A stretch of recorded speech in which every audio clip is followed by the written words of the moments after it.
Hey, let's undo that one. Um, Welcome back to Off the Cuff Reviews, or OTCR. Um, I'm Jules Brown. I'm now going to do another Blondie review. It'll be my last Blondie review, my third Blondie review. Their fifth album, released on the cusp of December 1980 in the UK, Autoamerican. Now, this album wasn't as commercially successful as their previous two albums, Parallel Lines and Eat to the Beat. It didn't even make number one in the UK, and it wasn't in the charts. The album wasn't in the charts for nearly as many weeks as Eat to the Beat, and especially nowhere near as Parallel Lines was in the charts. But anyway, in my view, it's a very interesting album, and I'll come on to that during the course of this review. It starts off with a track called Europa, which is largely instrumental and largely like orchestral and full of strings.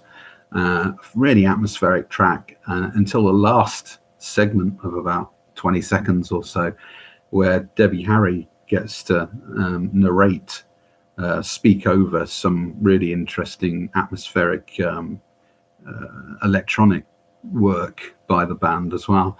And it's a great track, great opening to the album. I love that opening track, Europa. Really does set the speed for this album. Before I move on to the next track, I'd just like to quickly say that Christmas 1980, me and my brothers spent money on, or we were given record tokens, and we could buy one album each.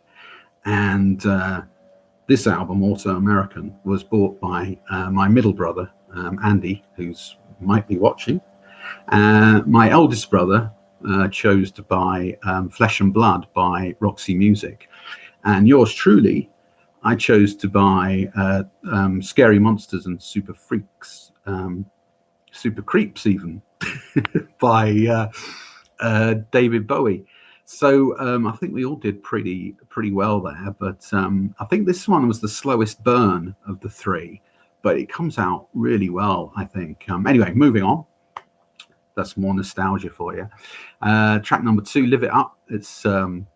That's a good track written by Christine, which is disco heavy, a lot of wah-wah pedal back in the mix. It's a nice track to get us on to. You're obviously starting to feel that the band now is going down that sort of more funk-orientated music route until the next track, Here's Looking At You, comes on, which has got this Tin Pan Alley feel to it. And now I've been accused of not actually mentioning Debbie Harry very much. How can you not mention Debbie Harry when you're talking about the band Blondie? Well, I'm mentioning her now. Her voice on Here's Looking At You is gorgeous, and her voice on a lot of these songs is gorgeous, but on Here's Looking At You, I thought I'd just mention it, give it that one a particular mention.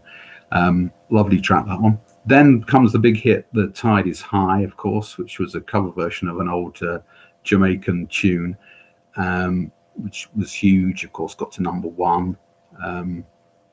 Nicely done, quite commercial, but nothing wrong with that. Then one of my favorite tracks on the album, Angels on the Balcony. This is written by somebody called Laura Davis and Jimmy Destry together. Fantastic track. Understated verse. Again, Debbie's voice, I'm going to mention it all the time now, and Debbie's voice is really lovely especially on the verse, I think. It's got a really understated, nice verse and a really nice guitar hook on the chorus. That's Angels on the Balcony, and it ends on a nicely understated another track, which is unclassifiable, really. Go Through It, which is another kind of laid back track to end that side. On side 2, we start with the plodding bass line of Do the Dark, Jimmy Destri song. Lots of bubbly, squelchy keyboards. Excuse me. And then leading up to that sets us nicely up for Rapture. What do you say about Rapture? All the strings, the horns, the sax, the video with the black dude and the band all running off, chasing the black dude at the end as though he's holding some sort of disco funk power over them, which evident in Rapture. You can't help, well, I can't help thinking they've been listening to Don't Stop Till You Get Enough, the Michael Jackson song, because there's these guitar lines, these funky guitar lines in this song that I guess the band play, but I noticed there's quite a lot of session players play on Autoamerican. But I think not too many extra guitarists, so it must be one of the guys in the band doing that understated funky guitar line in Rapture. So, you know, hats off to you. And then there's a guitar break as well at the end of the second part of Debbie doing her rap thing, where I guess it's Frank doing that get out down. Very excited. Who needs Robert Fripp? So that's a great track, Rapture, obviously. Then we go to a very understated track again, Faces, which is very jazzy, double bass, written by Debbie Harry, that one. Again, it's Debbie's voice to the fore.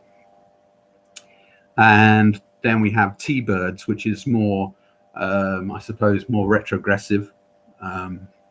Quite a good hook, catchy little number. Written by the bass player Nigel Harrison. And talking about Nigel Harrison, I meant to say he's bass playing on Angels on the Balcony, back on side 1. Fantastic, lovely bass playing on that one by Nigel Harrison. So yeah, T-Birds, and then that's followed by the last 2 tracks, Walk Like Me, which is really, really catchy. And you know, if Blondie didn't evolve into this band who are doing stuff like Rapture and Heart of Glass before that, and Atomic, they might have released songs like Walk Like Me, I guess, as a single, because it is a good, catchy song. But it just isn't as special as the aforementioned, but it's still a nice song. That's a Jimmy Destri number.